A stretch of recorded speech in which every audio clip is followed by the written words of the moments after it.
ఆశించిన ఆకాంక్షలు మన ఆలోచనలు నీరు గారిపోవడంతో ఇక పోరాటమే ఊపిరిగా ఈ పోరాటం ద్వారా మన సమస్యలు శాశ్వతంగా పరిష్కారం కావాలి, ఇక దానికోసం నడుము బిగించాలని ఉస్మానియా కాకతీయ యూనివర్సిటీల విద్యార్థులు నడుము బిగించారు. మొదటి దశ తెలంగాణ ఉద్యమం కావచ్చు, మలి దశ తెలంగాణ ఉద్యమం కావచ్చు. మొట్టమొదట దండకారణ్యంలో ఒక విప్లవం పుడితే రెండవసారి నల్గొండ లాంటి జిల్లాలలో గ్రామాలలో భూమి కోసం, భుక్తి కోసం, విముక్తి కోసం పోరాటాలు పుట్టినాయి. మూడవసారి ఈ ప్రజల గుండె చప్పుడు తెలంగాణకు గుండెకాయ లాంటి ఉస్మానియా యూనివర్సిటీ వేదిక మీద నుంచి ఇక్కడి విద్యార్థులే పోరాటానికి నడుము బిగించి మొదటి దశ తెలంగాణ ఉద్యమాన్ని ముందుకు నడిపించారు. ఆనాడు తెలంగాణ ఉద్యమ సమస్య శాశ్వత పరిష్కారం జరగకపోవడం వల్ల వందలాది మంది ఈ యూనివర్సిటీలో చదువుకున్న విద్యార్థులు అడవి బాట పట్టిర్రు, నక్సల్ బరి ఉద్యమాలను నడిపించారు. అందులో నుంచి పుట్టుకొచ్చిన వాళ్ళే గద్దరన్న లాంటి వాళ్ళు ఎంతోమంది ఈ సమాజానికి దిక్సూచులైన వాళ్ళే కాదు. ఈ ఉస్మానియా యూనివర్సిటీ గొప్ప ఆర్థిక మేధావి పివి నరసింహారావు గారిని, ఉత్తమ పార్లమెంటేరియన్ జైపాల్ రెడ్డి గారిని, పోరాటాలకు స్ఫూర్తినిచ్చిన జార్జ్ రెడ్డిని, ప్రజా యుద్ధ నౌక గద్దరన్నను ఈ యూనివర్సిటీ మనకు ఒక గొప్ప వరంగా ఇచ్చింది.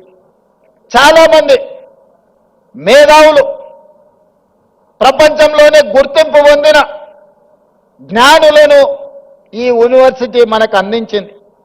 ఈ యూనివర్సిటీ మలిదశ తెలంగాణ ఉద్యమంలో మనల్ని అందరినీ ముందుకు నడిపింది. ఆనాడు ఈ ఉస్మానియా యూనివర్సిటీ గడ్డ మీద నుంచే కాదు, గల్లీలలో, తండాలలో, గూడాలలో, మారుమూల పల్లెల్లో ఎక్కడ ధూమ్ధాం జరిగినా ఆ ధూమ్ధాం వేదికల మీద నుంచి జయ జయ హే తెలంగాణ నాదాన్ని, నినాదాన్ని అందశ్రీ గారు మనకు అందించారు. బడికే వెళ్ళని ఒక పేదవాడి బిడ్డ గొప్ప ఆసు కవిగా తెలంగాణ ఉద్యమ స్ఫూర్తిని నింపి ప్రతి గూడెంలో, ప్రతి గుండెల్లో జయ జయ హే తెలంగాణ నినాదాన్ని నింపి తెలంగాణ రాష్ట్రాన్ని సాధించడంలో బడికెళ్ళని అందశ్రీ ప్రతి బడిలో ఈ తెలంగాణ నినాదాన్ని ఈరోజు వినిపించే పరిస్థితి ఈ ఉస్మానియా యూనివర్సిటీ కల్పించింది.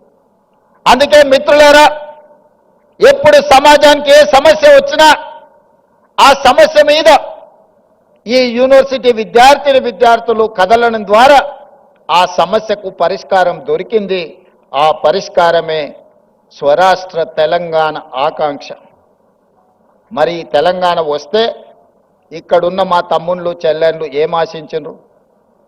ఎవరి ఆస్తులు అడగలే, ఎవరి ఫామ్ హౌజులు అడగలే, వాళ్ళు సంపాదించుకున్న సొమ్ములో వాటాలు అడగలే. ఏం అడిగినరు మా తమ్ముళ్ళు? స్వేచ్ఛను అడిగినరు, సామాజిక న్యాయం అడిగినరు, సమానమైన అవకాశాలు అడిగినరు. నేను ఇవాళ అడుగుతున్నా, నేను ఇవాళ చెప్పదలుచుకున్న ఈ వేదిక మీద నుంచి నా ఉస్మానియా కాకతీయ యూనివర్సిటీల విద్యార్థులకు స్వేచ్ఛ కోసం, సామాజిక న్యాయం కోసం, సమానమైన అవకాశాల కోసం మీరు ఏదైతే గొంతు ఇప్పినరో ఈ ప్రభుత్వం, ఈ ప్రజాపాలన మీకు వేదిక ఇస్తుంది. మీరు ఎదగండి. మీరు డాక్టర్లు కాండి, లాయర్లు కాండి, ఇంజనీర్లు కాండి, ఐఏఎస్లు కాండి, ఐపీఎస్లు కాండి, గొప్ప మేధావులు కాండి, ప్రపంచానికి దిక్సూచిగా మారే గొప్ప వ్యక్తులుగా మీరు రాణించాలి. మరి ఇదంతా జరగాలి అనంటే పునాదులు బలంగా ఉండాలి. 108 సంవత్సరాల చరిత్ర కలిగిన ఈ ఉస్మానియా యూనివర్సిటీని కాలగర్భంలో కలపడానికి కొంతమంది కుట్రలు చేశారు. ఆ కుట్రలను ఛేదించి మీరు ప్రజాపాలనను